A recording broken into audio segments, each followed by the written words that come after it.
Alright, this is going to be about fingers and toes. And they have very easily identified blood supplies. Now, this is my logo that I use. And this shows where the veins and the arteries come in. Now, you got one coming in, and the artery comes in with clean red oxygenated blood. It's called FeO3. It has an extra oxygen. It pumps down from the heart and the lungs with that oxygen, and as it comes down, it filters that blood in through all the different tissues along the way.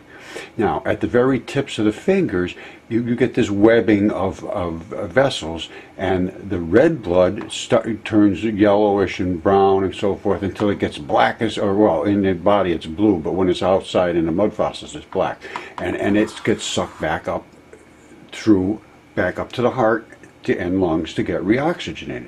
And now, out the very end, you see here these tips, 1, 2, they all have those. Now, you can't see them easily, but this one you can see easily. There's 2 on the side, there's 2 on the top, and there's 2 on this other side. Now, what happens is the arterial side, let's say that it was this side, there's no clamps on the arterial side. The blood shoots down here, and because it's right out, and it blows out because the gases in your body try to force liquids out, and they blow right out of these holes. These 2 sides blow out, and the other sides don't, because they're the vein side, and they have clamps that will not allow the vein to go backwards. Because it's the deoxygenated blood, it would destroy the body if it went backwards. So arterioles come down, nothing to stop them, and they blow out from the pressures. The vein sides clamp off, and we always see them turning black usually, because that blood is deoxygenated. It's already blue, and when it hits the oxygen, it turns black. It's an oxide. It's a FeO2, a ferrous oxide. Anyway. Alright, this is what I was explaining before. As the blood comes down, it's very red, and then it comes down in big branches, and then it gets smaller and smaller and smaller. And by the time it gets into the tissues, it starts flowing through these capillaries. And then it's sucked up on just the same architecture, but on this side, it gets sucked back up to the artery, up to the heart and lungs to be reoxygenated. And it cannot come back. This is open tubing. This has clamps in it every so often to stop the blood from returning back into the tissues, because it would damage it. It's already been expended. Also notice that right bridging across here at the base of the nail, there's like an excessive blood supply there as well. It must feed underneath the nail bed and so forth. Alright, now there's a human finger that was found. Well, I'm not sure it's a human finger because it didn't have DNA tested, but other ones we did have DNA tested. However, it articulates exactly like a human finger. The anatomy is identical. Now, I showed you how the blood flows on the other one. Yeah, now the fossilized finger there, you see that bump right out the very end? That is literally the blood that gushed out of there. Now, all of this red stuff here, that is dried blood, and that is the metal complexes of the blood become chelated, and they become encapsulated. Now, this, you see that shiny, strappy stuff? I'm going to see if I see it. That shiny, strappy looking stuff. That's the fibers of the skin on the outside. When it crystallizes, it turns that way into those crystal fibers. Now, at the very end, I'm going to see if I can home in on the garnet. And what happens is blood turns into garnets. And let's see.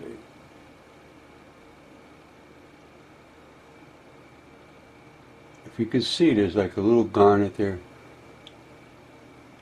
But they're all little tiny garnets. That one turned into just a bigger one, that's all. Now, as you come down, let me come back here and see if I can refocus this.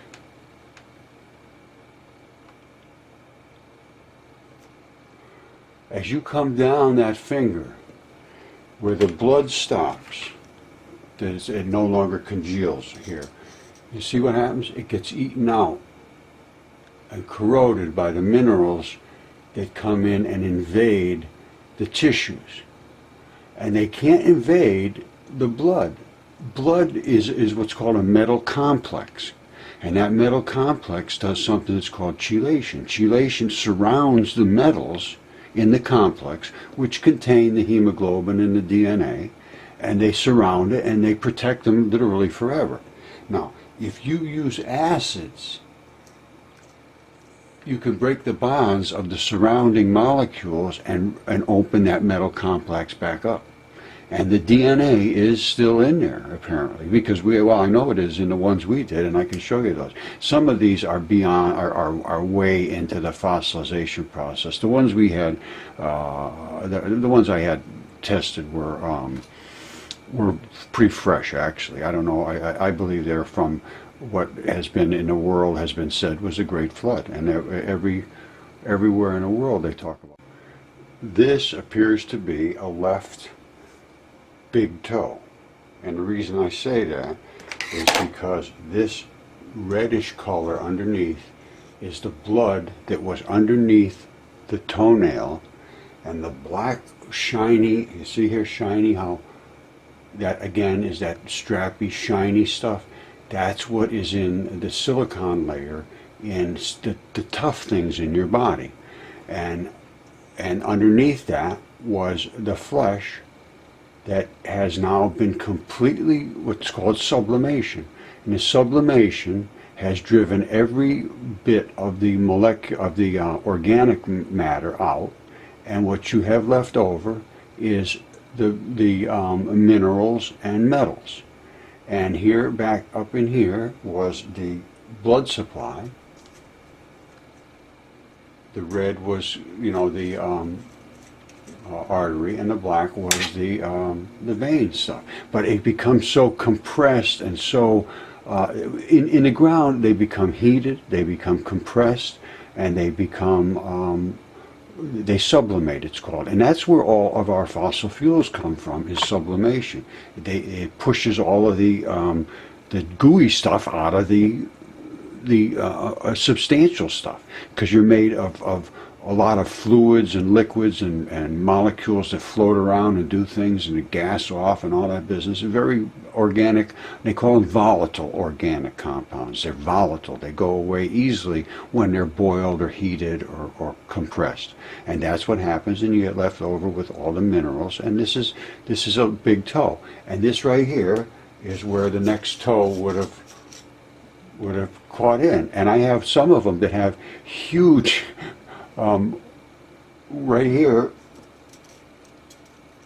calluses, just like on a human being. Here's one that's, again, here we go. Here's that this would have been where the toenail was at the top. There's the bloody stuff, and there's all the shiny stuff from the toenail. Now look at this. This is, as you go down to the bottom, this is literally a callus.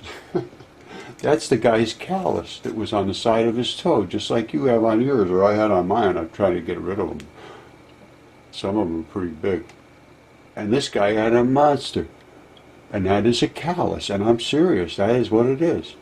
And this thing here has been totally, well, not completely changed over, but mostly into, it's sublimated out, and that's the top. There's where your fingernail bed was, and the fingernail, all that shiny stuff was the fingernail, and the blood was underneath it. And then you go through the layers of the skin and so forth. And some of this this may very well be right on the side here, the artery and so forth. Now, it's just what it is. I mean, nothing I can do about it. That's how they come. And at the bottom, down in here, is where your blood supply entered. And I believe on the right is the artery, and on the left, that black dot is the vein. So that's another toe.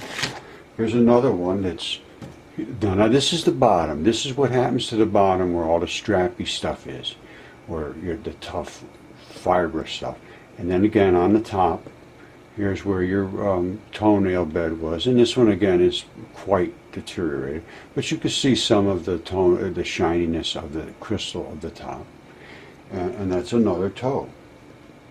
And all the articulations are here if you take your time and look very carefully. But it took a long time to understand these things, but now I'm pretty well understand what's going on with them.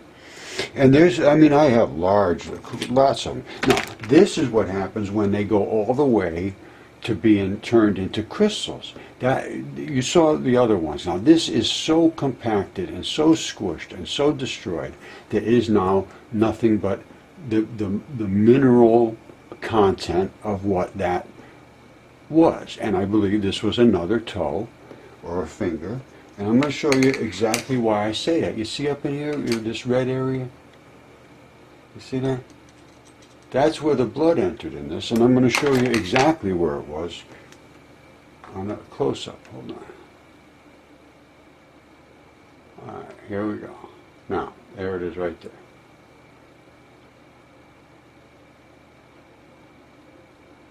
Alright, you see the hole at the top and the hole at the bottom? Right up here. Right up here. That is the artery, and this red stuff around it is the blood of the FeO3 blood. And that is the vein, and that one right there, they come right close to each other. See how it goes in deep? I'm backing out of there. You see the black in there? And the black is what happens in the veins. And in the other one, it's the red, and that's the artery. Now, to anybody looking at this thing, they're going to say that's just some rock with all kinds of crystals here and there. Well, it is, but this is what happens in your body. Your body's made out of so many different things. And once it all collapses and crushes and things get driven out of it, that's what you end up with. Alright, I'm going to show you how blood flows through. Now, this is skin of a mud fossil creature, and the little black brown spots there, those are the silicon, and the white stuff in there is the mineral calcium stuff. Now, as I turn this over, you're going to see the skin. There's the thickness of the skin, and now we're going to go down to where the blood flows through the tissues of the body. And if you start off over in the left here, you're going to see it comes in red. You know, reddish. Now, of course, it's rusted and brown and all that, but it comes down in and it starts to move across. It would have been blood, you know, bright red over on the left here. Now, as it moves across, it starts to dispense the oxygen into the tissues. And if you look very carefully, and I'll come closer, you'll be able to see, this is loaded with little vascular tiny holes. So the blood comes across, it's using its oxygen, giving it up. By the time it gets over here, before it heads back up in the artery, in the vein, I'm sorry, back to the heart and the lungs to get more oxygen, it turns black as the ace of spades. And there it is. Now, I'm going to show it up close, and you'll see the tiny, tiny little blood vessels that are everywhere. Hold on.